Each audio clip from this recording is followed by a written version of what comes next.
Most of the time when you fly into a city, you're really flying into its distant suburbs. Not so when you go to Toronto on Porter Airlines, a low-cost carrier with fares from Newark starting at $99. It's the perfect way for the frugal traveler to begin a $500 weekend in Canada's most expensive city. The airport is virtually in the city, just a short ferry ride away from downtown, and from the people protesting the airport's very existence. We're by the Toronto Island Airport, which we're doing our best to make a past tense Toronto Island Airport. These guys have come here every Friday for more than 2 years.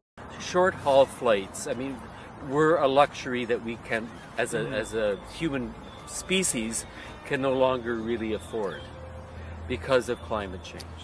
He had a point, and so I burned 0 fossil fuels as I walked to my hotel. The Travelodge Toronto Downtown West. This might have been about the most generic place I've ever stayed, but it was inexpensive for Toronto. With rebates, it was $221 for the weekend. Plus, it was very well situated, right near the trendy shops and restaurants of Queen Street West.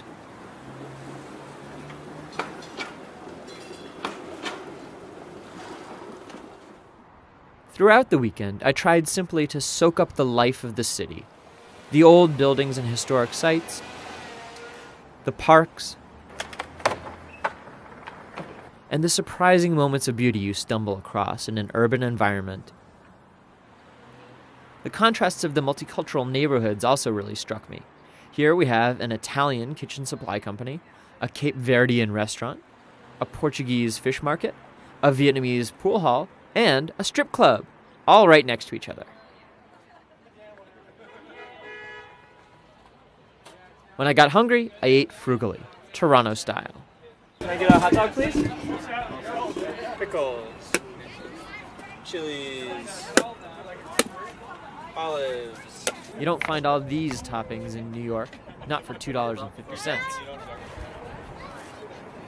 Eventually, I wandered into Kensington Market, a kind of hippie-ish neighborhood known for its thrift stores and its hip teenagers. And this is supposed to be like one of the cool cheap places to shop.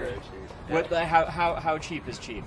Oh, well, I bought these glasses downtown on like Yonge Street, and they were $20, and he's got the exact same one in a different color, $4. Yeah, $5. Yeah, that's how cheap it is. These girls came from Montreal with a very specific goal.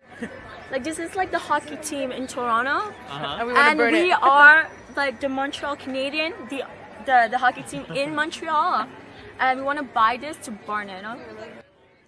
Me, I'm not really good at browsing rack upon rack of vintage clothing, but I did much better at The Rage.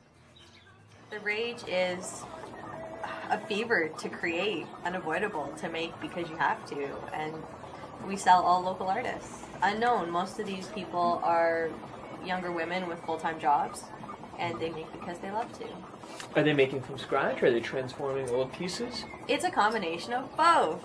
The artist who does these shoes, he's from Paris. I met him and his girlfriend because they came into the store one day. We got to talking. I was looking for an artist to paint on shoes, gave them to him, and this is what he comes back with? It's ridiculous. For the rest of the afternoon, I just hung around Kensington's Bellevue Park. You're in Kensington Market in Toronto, and this place is like a really cool artistic community. It's really laid back. One of the coolest parts of the city, I would think. But this is like the music in Canada, I guess. I wrote this song. It's called All I Know. I'm sitting in the shade. I'll watch the crowd swim days alone. Eventually, though, I had to leave, and so it was back to Porter's swank airport lounge. May I have your attention, please, for your attention to passengers in the lounge? If someone forgot a beige brown jacket at security, if you could please come claim it at podium C. Thank you. With free espresso and free IMAX, who cares about the exchange rate? For the New York Times, this is Matt Gross, the Frugal Traveler.